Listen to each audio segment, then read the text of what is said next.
La paisible ville de Telluride est nichée dans la majestueuse chaîne de montagnes de San Juan, dans le Colorado.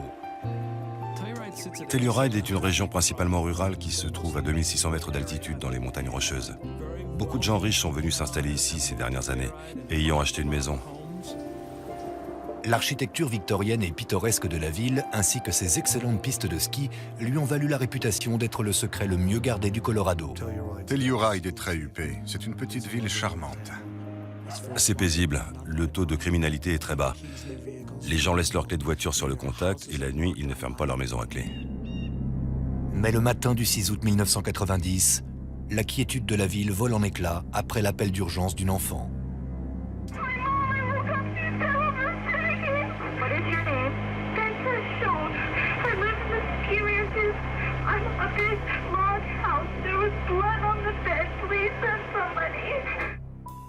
Bente Shawn, la jeune fille âgée de 10 ans, va chercher du secours chez ses voisins. Bente est arrivée en courant. Elle m'a dit « Venez vite chez moi, quelque chose est arrivé à ma mère ». Elle m'a menée auprès d'Eva. J'ai vérifié son pouls et j'allais tenter de la réanimer. Mais en la touchant, j'ai compris qu'elle était morte depuis un moment. Bill Masters, le shérif du comté de San Miguel, se précipite sur les lieux. À mon arrivée, j'ai gravi l'escalier. Elle gisait sur les marches. On voyait une blessure par balle à la poitrine. C'était clairement un homicide. D'après les enfants, rien d'inhabituel ne s'est produit la veille. Leur père, Sam, est en voyage d'affaires. Leur mère, Eva, a enfermé les 6 chiens dans la buanderie avant d'aller se coucher. La nuit venue, ni Bente ni son frère Esben n'ont entendu d'aboiement ou de bruit suspect. Les enquêteurs fouillent la maison à la recherche d'indices. Il n'y avait pas eu d'effraction. Tout était à sa place. Bien que la maison regorge d'objets précieux, rien ne semble avoir été volé. Une des choses que j'ai remarquées, c'est qu'il y avait un bijou de très grande valeur suspendu au-dessus du lit où dormait Eva. Et il n'avait pas été volé. En entrant dans la chambre, la première chose que j'ai vue au pied du lit, c'est une cartouche de calibre 25 provenant d'une arme de poing semi-automatique.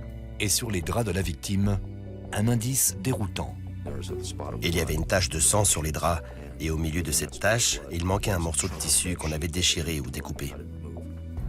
Les enquêteurs fouillent la maison de fond en comble, mais le bout de drap manquant reste introuvable. Les enquêteurs de la police ont relevé toutes les empreintes. Ils ont analysé les cheveux et les fibres, ils ont pris des photos de toute la scène. Mais aucune empreinte suspecte n'a été trouvée. Il n'y avait pas d'empreinte. On n'a trouvé aucune preuve matérielle. En général, lorsque j'enquête sur un crime, les auteurs ont laissé des traces derrière eux. Mais dans cette affaire, on n'avait pas beaucoup d'indices. La première chose que le technicien m'a dite, c'est que celui ou ceux qui avaient commis ce meurtre l'avaient soigneusement planifié. Un meurtre à Telluride? Dans ce village de carte postale, il y a rarement d'incidents plus graves que l'attroupement de quelques curieux autour du chalet d'Oprah Winfrey. L'annonce du crime traverse la ville comme une avalanche. On n'a pas l'habitude des meurtres à Telluride. C'était vraiment étrange qu'une telle chose se produise dans un petit coin de paradis. On a commencé par interroger les voisins. Notre but était de trouver un témoin, quelqu'un qui détenait la moindre information qui aurait pu nous être utile. La police retrouve Sam Shawn à Phoenix. Le mari d'Eva, effondré, ne peut imaginer pourquoi quelqu'un voudrait du mal à sa femme. On enquête toujours sur le passé de la victime. J'ai l'impression que c'était une personne pleine d'entrain et séduisante. Eva était originaire de Norvège. Ça se voyait qu'elle était européenne. Sam et elle avaient beaucoup de choses en commun. Ils adoraient les activités de plein air. Tout le monde appréciait Eva Shawn. Personne n'avait de raison de l'assassiner. Quelques heures plus tard, Sam arrive chez lui. Notre maison était une scène de crime. Il y avait des policiers partout. Et mes enfants étaient terrifiés. Immédiatement, les soupçons pèsent sur lui. Lorsqu'une femme se fait assassiner pendant que son mari est en voyage, il apparaît forcément comme le suspect principal. Mais Sam a un alibi solide. En lui parlant plus longuement, les enquêteurs découvrent des faits importants concernant sa famille. Ils m'ont demandé si on avait des ennemis, si je connaissais des gens capables de faire une chose pareille, ou si on était en conflit avec qui que ce soit. Et j'ai dit oui, car on avait entamé des poursuites contre l'entreprise familiale dans une bataille acharnée. Sam informe les enquêteurs que sa famille est propriétaire d'une entreprise de location de camions et de remorques et qu'elle est déchirée par un conflit. C'est là que j'ai découvert qui était la famille Shawn et ce qu'elle possédait. J'ai alors compris que ce serait une enquête délicate. D'après ce que j'ai compris, la famille était divisée en clans. Il y avait le clan dont faisait partie Sam Shawn et qui s'était rangé du côté de L.S. Shawn, le père. L'autre clan rassemblait 2 de ses frères. Ils se querellaient au sujet du contrôle de l'entreprise. Évidemment, quand il s'agit d'une société de plusieurs milliards de dollars, il y a beaucoup d'argent en jeu. D'après la police, il est très peu probable que le crime ait été fortuit. C'était du jamais vu à Telluride. Il n'y avait pas ce genre de violence gratuite. J'ai eu l'impression qu'il devait exister une relation entre Eva Shawn et la personne qui l'avait tué ou qui avait engagé le tueur. On m'a dit qu'il y avait de bonnes chances que ce soit l'œuvre d'un tueur à gages. Ce qui a attisé mes craintes pour la sécurité de mes enfants et la mienne. Je me suis demandé quel était l'objectif, qui ils avaient eu l'intention de tuer et s'ils allaient revenir. A hitman may have been contracted to kill a Telluride woman because of a family dispute. That's what the police are saying now. Eva Berg Shawn was found dead on Monday at the family home. Shawn's husband is involved in a family fight over the parent company of the truck rental company U-Haul. Quelques jours plus tard, l'autopsie d'Eva ne montre aucun signe de lutte ou d'agression sexuelle. Mais elle révèle un élément qui ne fait qu'épaissir le mystère. On a découvert 2 traces d'injection de chaque côté de la poitrine. Ces traces montrent qu'on lui a fait 2 piqûres dans le but de lui injecter quelque chose. Les traces d'injection ont été décrites comme étant bilatérales et peu profondes. Le médecin légiste a prélevé des échantillons afin de déceler la présence de drogue qu'on lui aurait injectée, mais sans résultat. Les enquêteurs sont perplexes, mais tandis qu'ils poursuivent leur recherche d'indices, L.S. Shawn, le beau-père de la victime et fondateur milliardaire de l'entreprise familiale, leur fait une déclaration troublante. L.S. Shawn était persuadé qu'un membre de sa famille et du conseil d'administration de la société était impliqué directement ou indirectement dans le meurtre. Il s'est montré très direct. Il a affirmé que les responsables du meurtre étaient ses 2 fils qui contrôlaient désormais la société. Not without a slug of reasons and evidence as far as that goes, that either of my sons, Joe or Mark, are responsible for it, either directly or indirectly. Le shérif Masters et son collègue Kim Pound se rendent à Phoenix à la recherche d'un lien possible avec l'entreprise de location. À leur arrivée au siège social de la société, 2 édifices jumeaux de 11 étages appelés Les Tours, on les conduit au dernier étage où se trouve le bureau de Joe Shawn, le PDG. Mark Shawn, frère cadet et bras droit de Joe, est également présent. Avant même le début de l'interrogatoire, Joe entre dans une colère terrible, criant que Bill Masters et Kim Pound ne s'intéressent pas réellement à sa version des faits. On a obtenu un rendez-vous avec lui, mais ça s'est mal passé. Dès le début de l'interrogatoire, j'ai su que ça ne mènerait nulle part. Mark s'est montré plutôt froid. Quand je lui ai demandé « Pourquoi croyez-vous que quelqu'un voudrait tuer Eva ?», il a répondu « J'en sais rien. Ça arrive ce genre de conneries. » Joe interdit aux enquêteurs d'interroger les employés de l'entreprise et demande à ses agents de sécurité de les reconduire à la sortie. Ce n'est certainement pas la réponse à laquelle il s'attendait. Quand on est sur la défensive comme ça, c'est souvent qu'on est coupable de quelque chose de répréhensible. Ou alors on peut afficher le même genre de comportement si on a des raisons de croire qu'on sera accusé à tort. Mais même en tenant compte de ça, leurs réactions étaient des plus étranges. Les Shawn ne sont certainement pas des saints. Mais engager un tueur à gages pour assassiner une femme innocente, c'est inconcevable. Jusqu'à ce que les enquêteurs découvrent à quel point la guerre intestine de l'entreprise familiale s'est envenimée. Durant les semaines qui suivent le meurtre d'Eva Shawn, la police de Telluride se demande si le meurtre pourrait avoir un quelconque rapport avec le conflit familial au sein de leur entreprise de location. Avant la mort d'Eva, la famille était en proie à une violente dispute au sujet du contrôle de cette société pesant des milliards de dollars. C'était un mobile plausible, surtout que les esprits semblaient s'échauffer de plus en plus. Pour éviter que le petit bureau du shérif ne soit dépassé, L.S. Shawn offre 50 000 $ au comté afin de couvrir les dépenses croissantes liées à l'enquête. Il a offert de l'argent au conseil de gestion du comté pour aider à financer l'enquête. J'ai recommandé au conseil de refuser. Il fallait éviter de donner l'impression d'être à la solde de L.S. Shawn, mais le conseil a accepté l'argent. De l'autre côté de la famille, Joe et Mark, qui sont en froid avec leur père et qui dirigent la société familiale, lancent leur propre enquête. 1 ou 2 jours après le meurtre, 2 détectives privés engagés par U-Haul sont arrivés à Telluride. Et ils ont beaucoup insisté pour participer à l'enquête. Pourquoi les dirigeants de l'entreprise ont-ils jugé nécessaire d'engager des détectives privés? Je ne comprends pas. La première chose que ces détectives ont faite, ça a été d'engager un médium. Les détectives privés de la société de location semblent se concentrer principalement sur la récolte d'informations concernant celui qu'ils pensent être le suspect principal, Sam Shawn. Ils répandaient des ragots au sein de la police dans le but de me compromettre. À un moment, ils ont dit au shérif que la nuit du meurtre, j'avais été arrêté par la police entre Phoenix et la frontière du Colorado pour avoir largement dépassé la limite de vitesse près d'une réserve indienne. Mais évidemment, c'était faux. Plusieurs semaines après le meurtre, la police n'en sait pas plus. Tandis que les Shawn s'accusent entre eux à tort et à travers, le conflit s'envenime. Particulièrement parce que L.S. Shawn continue d'accuser publiquement ses fils d'être impliqués. L.S. says he still believes that Mark or Joe Shawn are somehow connected to the killing. It could have been simply that they created an environment where people around them believed that if my son Sam was out of the way, that everything would be fine. L.S. Shawn se doute qu'il ne sera pas invité chez ses fils pour Noël cette année-là. Mais qui est donc la famille Shawn? Et quelle est l'origine du conflit qui a dégénéré à ce point? Les enquêteurs doivent remonter loin dans le passé familial pour le découvrir. L.S. Shawn est un des grands entrepreneurs américains du XXe siècle. Il est de la trempe d'Henry Ford. Comme de nombreuses autres fortunes américaines, celle de la famille Shawn naît de la période prospère qui fait suite à la Seconde Guerre mondiale.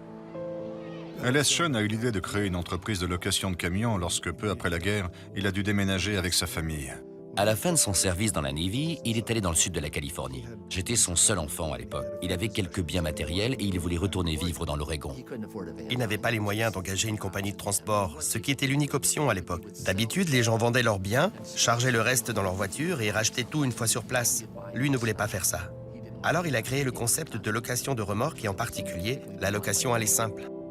Avec à peine 5 000 $ et un chalumeau, L.S. Shawn se met à construire des remorques. Il faisait le tour des stations-service pour que les gérants l'autorisent à garer ses remorques dans leur parking. L'idée remporte un succès instantané. Un des employés de longue date de l'entreprise m'a dit qu'il avait toujours pensé que les États-Unis modernes reposaient sur le réseau national d'autoroutes. Les hôtels bon marché, les fast-foods et le concept de U-Haul.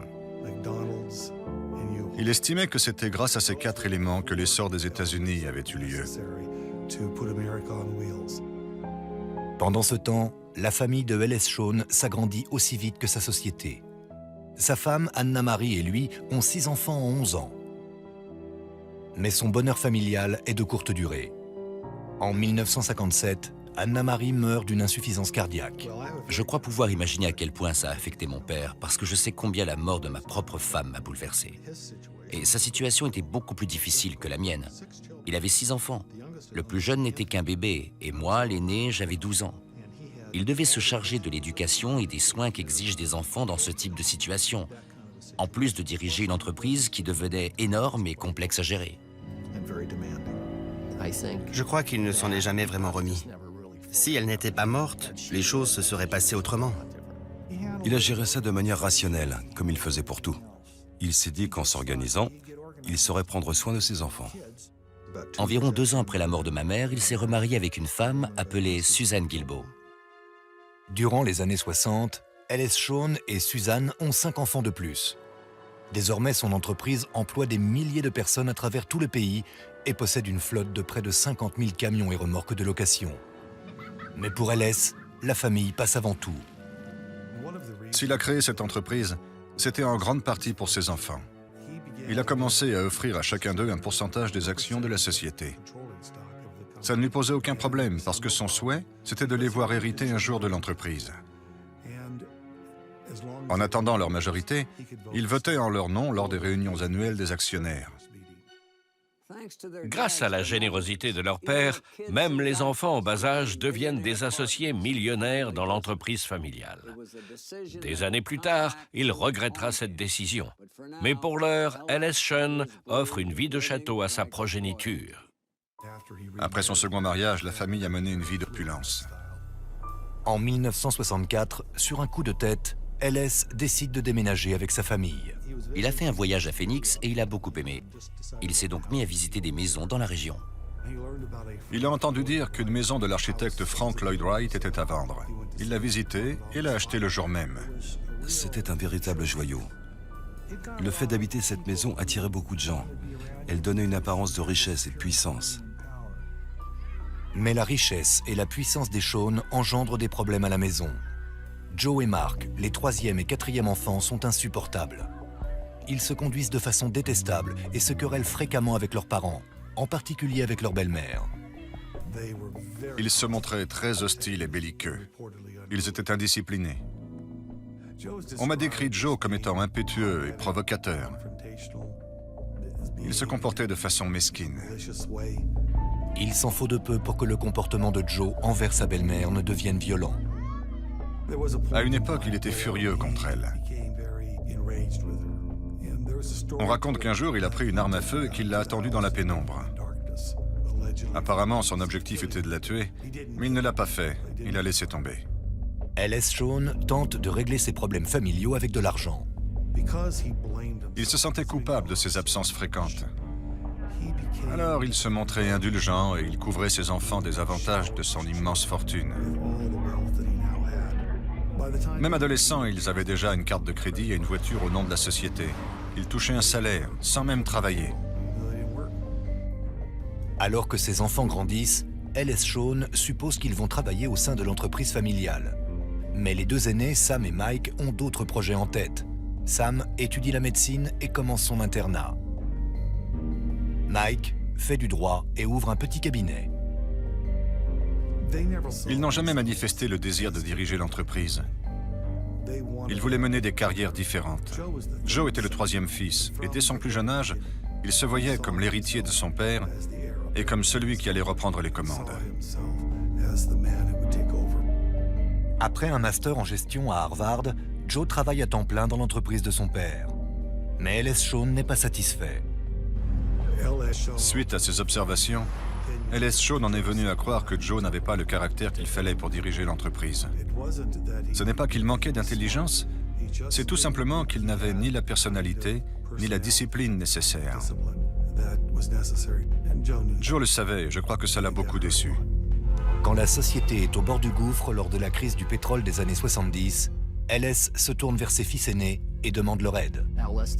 L.S. voulait que Sam délaisse sa carrière médicale pour un temps, afin de diriger U-Haul à titre de fils aîné. Lorsque mon père nous a pratiquement supplié, mon frère Mike et moi, de lui venir en aide, ça a entravé les projets de Joe. Du coup, il n'était plus le seul dirigeant, et ça l'a énormément contrarié. Joe est furieux. Lui, détenteur d'un master en gestion de Harvard, se faisant doubler par un type qui n'a aucune expérience en affaires. La guerre ne fait que commencer. Mais la question que se posent les enquêteurs est la suivante. Qui va faire les frais des balles perdues? Les policiers qui enquêtent sur le meurtre d'Eva Shawn découvrent que la rivalité profonde entre Sam, son mari, et Joe, son beau-frère, remonte aux années 70. Malgré le fait que leur père dirige toujours sa société d'une main de fer, Sam et Joe Shawn s'engagent dans une âpre lutte pour la position de second.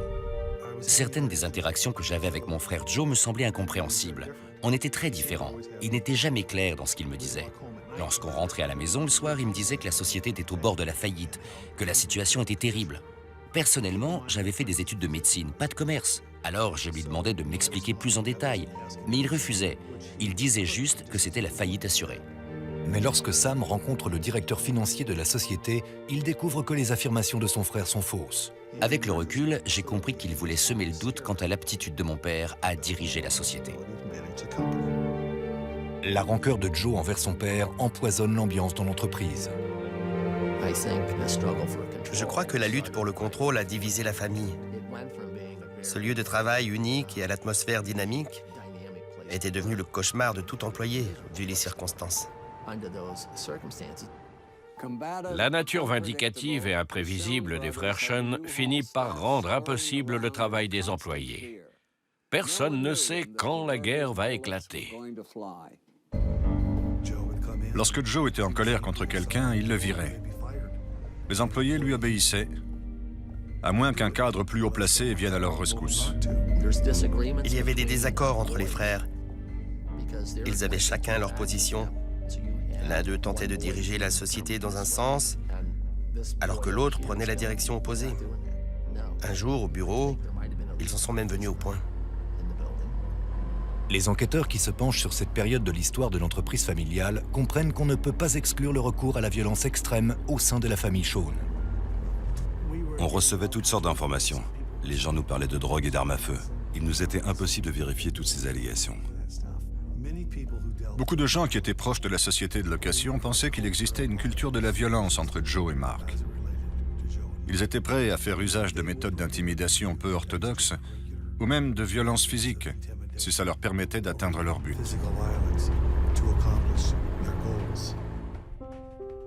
Dégoûté par le comportement de ses frères, les priorités de Sam changent.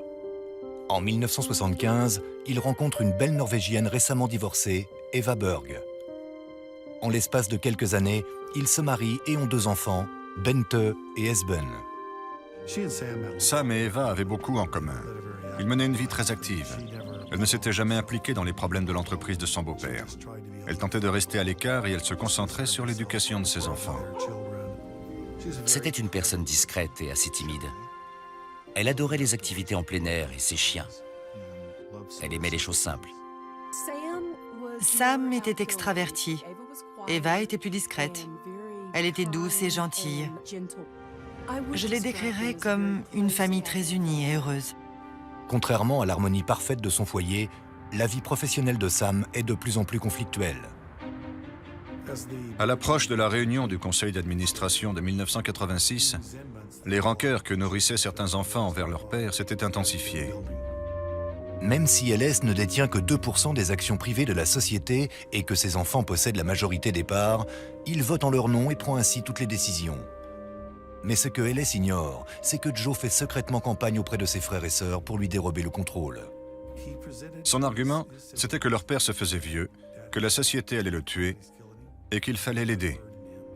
J'ai compris ce qui se passait quand mes frères Joe et Mark sont venus me voir dans mon bureau avant la réunion annuelle des actionnaires. Ils m'ont dit qu'ils avaient assez de voix pour élire un nouveau conseil d'administration et qu'ils avaient une liste de revendications. Lors de cette fameuse réunion le 8 novembre 1986, tout se passe selon la volonté de Joe. LS Sean, le fondateur de l'entreprise, est démis de ses fonctions de président par son propre fils. Joe a insisté pour que notre père quitte la société. Puis la famille m'a mandaté en tant que PDG et Joe en tant que président du conseil d'administration. Tout devait bien se passer. Mais en fait, ça n'a pas marché. Joe voulait être à la tête de l'entreprise, pas du conseil d'administration. Et il voulait m'évincer. L'intimidation était monnaie courante. On était confronté à des personnages assez menaçants. Tout le monde savait que Joe et Mark faisaient équipe. J'étais conscient que cette situation familiale était destructive. Je ne voulais pas y être mêlé. Alors j'ai démissionné et j'ai pris la décision d'essayer de me débarrasser de mes parts dans l'entreprise. Mais Joe, à titre de président, interdit à Sam de vendre ses parts. Sam n'a plus qu'un seul recours, faire valoir ses droits au tribunal. Sam, suivi par son père et d'autres membres de la famille, intente toute une série de poursuites judiciaires dans l'espoir de disposer de ses parts de la société familiale. Mais Joe et ses alliés ne se laissent pas faire. Ils ont déboursé plus de 30 millions de dollars pour s'opposer à nos poursuites. Ils n'avaient tout simplement aucun scrupule. Mais les enquêteurs se demandent si cette absence de scrupules peut aller jusqu'au meurtre. Ce sont des gens qui devaient tout à leur père. Dès que l'occasion s'est présentée, ils ont fait tout ce qui était en leur pouvoir pour le détruire. Que ce soit professionnellement, financièrement et tout ce qui s'ensuit. Ils ont agi sans aucun remords. J'en ai conclu que s'ils étaient capables d'infliger ça à leur père, ils étaient certainement capables de bien des choses. Au cours des mois précédant le meurtre d'Eva, la situation est si grave que les employés surnomment les tours de U-Haul le Hilton de Beyrouth. Mais alors que les enquêteurs commencent à avoir une image claire de la famille Sean et de ses problèmes, l'affaire connaît un rebondissement qui surprend tout le monde. Quelques semaines après la mort d'Eva Shawn, l'enquête croule sous une avalanche d'accusations. Sam Shawn et son père Ellis accusent les frères Joe et Mark. De leur côté, Joe et Mark reportent les soupçons sur Sam, par le biais de leur détective privé qui donne des informations au shérif. La version qu'ils privilégiaient, c'était que Sam avait réussi, on ne sait pas trop comment, à se rendre à Telluride à toute vitesse pour tuer sa femme, avant de remettre le cap sur Phoenix et d'y arriver juste à temps pour recevoir l'appel l'informant de la mort de sa femme. Mais la police n'a aucune preuve corroborant cette théorie, ni de mobile qui aurait poussé Sam à tuer sa femme. On n'arrivait pas à trouver de raison ou de mobile, quel qu'il soit, qui l'aurait incité à agir de la sorte.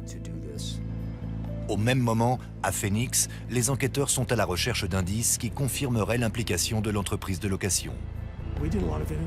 On a interrogé beaucoup de gens et c'était particulièrement difficile parce qu'on était constamment confronté à des avocats. Ce n'est pas facile d'obtenir des informations lorsque les employés sont surveillés et que tout ce qu'ils disent est filtré. En définitive, on n'a trouvé aucun lien entre l'entreprise et le crime de Telluride. Pendant la première année de l'enquête, je suis allé au bureau du shérif pratiquement tous les jours. Mais à chaque fois qu'on croyait tenir quelque chose, systématiquement, la piste finissait par ne mener nulle part. Bien décidés à ne pas voir l'enquête abandonnée, Ellis et Sam offrent une récompense de 250 000 $. Effectivement, ça peut apporter des pistes, mais ça peut aussi rameuter tout un tas de mythomanes. On a été submergés. On a reçu des informations toutes plus bizarres les unes que les autres. On recevait des appels de tous ceux qui avaient eu un problème avec U-Haul, comme par exemple un client qui avait loué une remorque dont un des pneus avait crevé. Cette montagne d'appels semblait impossible à filtrer. Une personne affirme avoir aperçu un des frères Sean remettre de l'argent à un individu louche à l'arrière d'un bar miteux. D'autres racontent que Mark Sean utilise son entreprise comme couverture pour se livrer à un trafic de drogue. Bien entendu, toutes ces affirmations sont fausses. C'était très difficile et extrêmement frustrant. Tous les jours, je devais nous remotiver, mes troupes et moi, pour persévérer et tenter de résoudre cette affaire. On avait vraiment du mal à garder espoir. Les mois passent et l'affaire est au point mort. Une émission de télévision diffuse alors un reportage concernant le meurtre d'Eva Shawn. Le lendemain, le shérif Masters reçoit une information capitale en provenance du Nouveau-Mexique. Un homme appelé Kelly Lemons a téléphoné en affirmant que son beau-frère lui avait avoué être l'auteur du meurtre en question. Un enquêteur et moi-même avons été envoyés à Farmington, au Nouveau-Mexique, pour interroger Kelly Lemons. Après tous les cinglés qu'on avait interviewés, il m'a semblé très crédible. Selon Kelly Lemons, le coupable s'appelle Frank Marquis, un ancien vendeur de voitures d'occasion condamné pour cambriolage et pour viol et qui passe la plupart de son temps en prison. Plusieurs années auparavant, il avait été déclaré coupable de nombreuses agressions sexuelles et d'effractions. Il avait été inculpé et avait fait 10 ans de prison. On a demandé à Kelly Lemons d'enregistrer un appel téléphonique entre Frank Marquis et lui. Kelly. Yeah. Hey, Frank. Hey, What's happening?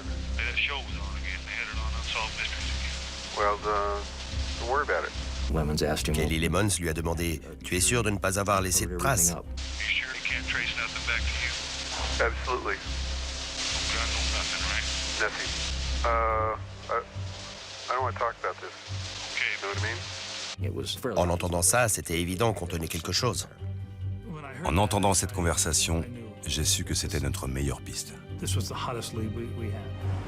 Mike Westcott découvre qu'à l'époque du meurtre, Frank Marquis travaillait dans un atelier de carrosserie. On a retrouvé le propriétaire de l'atelier. Il se rappelait que Frank Marquis ainsi qu'un autre employé, Jeff Beal, étaient allés à Telluride à plusieurs reprises. Les enquêteurs retrouvent la trace de Jeff Beal. Jeff Beal m'a dit qu'ils étaient allés au festival de jazz de Telluride cette année-là. Il a ajouté que Frank Marquis avait emmené une arme de poing de petit calibre qu'il avait empruntée à un collègue de travail. On a retrouvé l'employé en question. Lorsqu'on lui a demandé si par hasard il avait toujours cette arme en sa possession, il a dit oui, elle est chez moi. Inutile de dire qu'on avait du mal à contenir notre joie. L'analyse balistique de la douille retrouvée sur les lieux du crime indique que la balle provient d'un revolver Lorcine de calibre 25.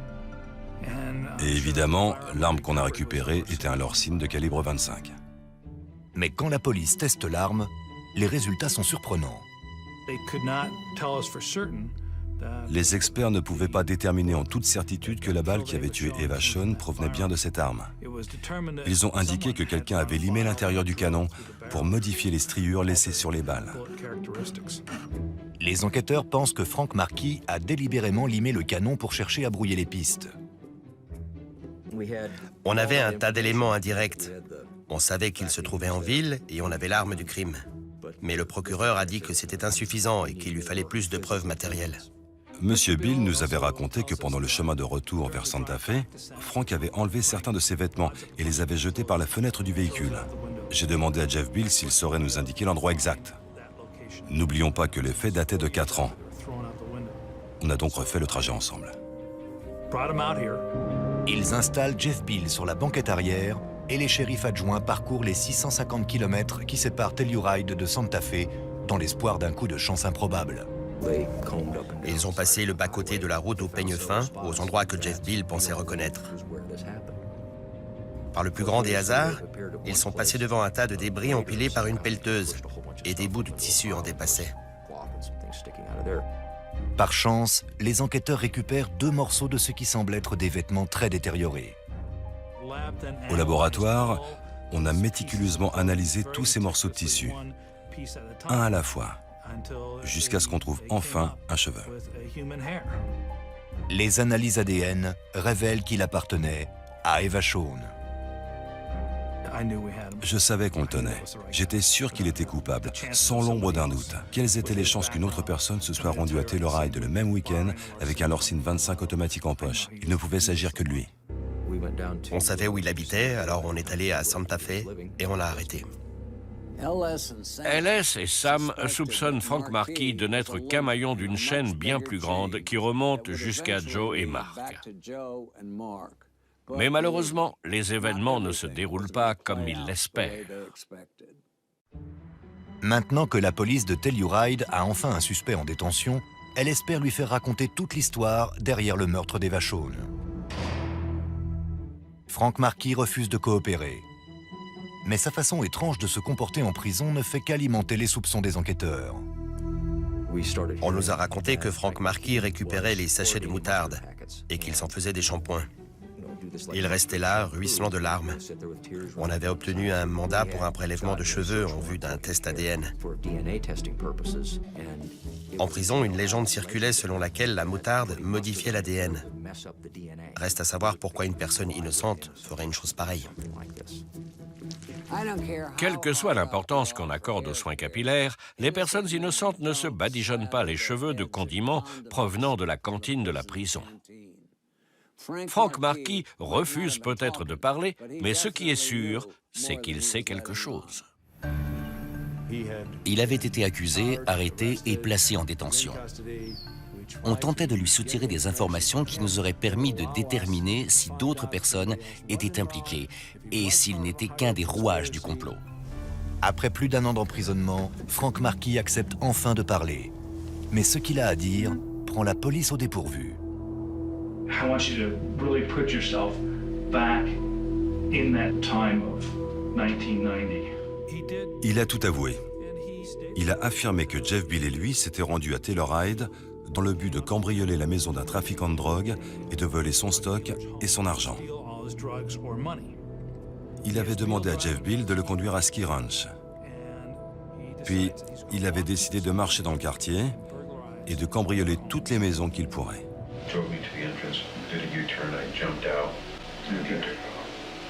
Il a énuméré les endroits qu'il avait cambriolés. the back side of the house. I went up to the bedroom because I figured that's where everybody hides their valuables. I found 2 cameras. Puis il nous a dit qu'il avait pénétré dans la maison d'Eva Shawn. I walk in, and there was maybe a little light in the kitchen. I go towards the bedroom to see if anybody's in there. As I'm listening, I'm not hearing anything. So I slowly open the door. Ms. Shawn is sitting up in bed, reading a book. Il a dit qu'elle avait bondi hors du lit et qu'elle s'était jetée sur lui. And she was turning away, and I pushed her with this hand as she was turning back, and the gun went off. Elle était tombée sur le lit, puis elle s'était relevée, avait fait quelques pas et s'était effondrée dans les escaliers. Dans le but de corroborer les aveux de Frank Marquis, la police interroge les propriétaires qu'il prétend avoir cambriolés cette nuit-là. On a été en mesure de confirmer que les cambriolages dont Frank Marquis s'accusait avaient bel et bien été rapportés. Il y avait même une maison où il affirmait avoir volé des objets, mais la police n'en avait pas été informée. Lorsqu'on a interrogé ces gens, ils ont dit qu'ils s'étaient juste demandé où étaient passés leurs bibelots. Sa déclaration était donc véridique. Le témoignage de Frank Marquis concordait parfaitement avec quelqu'un qui s'adonnait à des cambriolages au hasard. Un tueur à gages ne va certainement pas perdre son temps à visiter les maisons du voisinage. La police interroge Frank Marquis pendant plus de 12 heures, sans qu'il n'implique qui que ce soit d'autre dans le crime qu'il a commis. Si M. Marquis avait pu affirmer que ce qu'il avait accompli faisait partie d'un complot à plus grande échelle, ça aurait été dans son intérêt de nous en faire part. Les informations qu'il nous aurait fournies auraient joué en sa faveur. Or, il n'a jamais rien dit en ce sens. Je ne connais aucun criminel qui passerait quelques heures en prison, et encore moins 20 ans, s'il avait la possibilité d'accuser quelqu'un d'autre pour s'en tirer. Mais il ne l'a pas fait. Selon la police, les déclarations de Frank Marquis correspondent également à la scène de crime. Le meurtre n'était donc pas un assassinat commandité. J'ai pris conscience qu'effectivement, les preuves correspondaient à un crime gratuit. J'ai mis du temps à m'en rendre compte. À la lumière de ce qu'on sait aujourd'hui, ce meurtre a été commis dans le chaos le plus complet et n'était aucunement prémédité. N'oubliez pas qu'au départ, tout le monde est convaincu que le meurtre d'Eva est l'œuvre d'un tueur professionnel, le genre de personnage qu'on trouve dans les romans policiers. Alors qu'en réalité, l'assassin est un escroc à la petite semaine qui a parcouru des centaines de kilomètres pour cambrioler le chalet des Shawn. Mais en ce qui concerne Sam et son père, l'affaire est loin d'être classée. En novembre 1994, Frank Marquis plaide coupable d'assassinat et se voit condamné à une peine de 24 ans de prison. Mais malgré ses aveux sous serment, Sam Shawn et d'autres sont encore persuadés que la société de location est impliquée dans l'affaire. Ces affirmations, selon lesquelles son intention était de cambrioler la maison, ne tiennent pas debout. Il y avait 6 chiens, 3 enfants, une femme et une voiture dans l'allée. Il y avait des lumières allumées au rez-de-chaussée et à l'étage. C'est complètement invraisemblable. Lorsqu'on l'interroge sur les traces d'injection qu'on a relevées sur le corps d'Eva, Frank Marquis affirme qu'il ignore leur provenance. Le mystère des traces d'injection demeurait entier. Je n'avais aucune idée de ce dont il s'agissait. J'avais beaucoup de mal à trouver une explication logique justifiant leur présence. Sam émet sa propre hypothèse. Je suis médecin. Alors évidemment, je connais les médicaments et j'y ai accès. J'ai aussi accès à des seringues. Si on avait tenté de m'impliquer dans le meurtre de ma femme, ça aurait été une façon d'y parvenir. Une autre question demeure sans réponse. Qu'est-il advenu du morceau de drap manquant? Selon Sam, cela fait partie du coup monté visant à l'accuser du meurtre de sa femme. Un bout de drap ensanglanté avait été découpé. Encore une fois, si quelqu'un cherchait à me faire accuser du meurtre, ça aurait été une preuve confondante à placer chez moi. Je soupçonne que le but de tout ça était de m'incriminer, mais que les choses ne se sont pas déroulées comme prévu. Lorsque les policiers et les procureurs sont chargés d'une affaire médiatique, ils subissent énormément de pression pour l'élucider. Frank Marquis est alors un cadeau du ciel. On décide d'ignorer les traces d'injection et le morceau de drap ensanglanté. On oublie tout ce qui ne colle pas et l'affaire disparaît. Ils étaient persuadés qu'il devait exister un lien avec l'autre clan familial. On a cherché, mais on n'a trouvé aucun indice qui pouvait impliquer les 2 frères dans cette affaire. Frank Markey est responsable du meurtre d'Eva Shawn. S'il a assassiné cette femme, c'est tout simplement parce que c'est un criminel pathologique. Il a avoué. Aucun doute ne devrait subsister. Mais les années d'amères disputes, de poursuites onéreuses et d'accusations véhémentes ont causé des dommages. La famille Shawn est divisée à jamais. Parallèlement à l'enquête sur le meurtre d'Eva Shawn qui prend fin, la guerre judiciaire de 10 ans qui a opposé la famille pour le contrôle de l'entreprise de location arrive à son terme. On a gagné. Le jugement a été prononcé en notre faveur. On a réussi à prouver que ce qu'ils avaient fait était illégal. D'après le jury, mon frère Joe avait eu des intentions néfastes et avait cherché à nous nuire. Le tribunal condamne la société familiale à verser 1,5 milliard de dollars de dommages et intérêts au groupe représenté par LS et Sam, montant réduit par la suite à 462 millions de dollars. La société et ses dirigeants, dont Joe Shawn, se déclarent en faillite. On en avait tous assez. On s'est tous dit, pitié, allons-nous-en le plus loin possible de toutes ces histoires.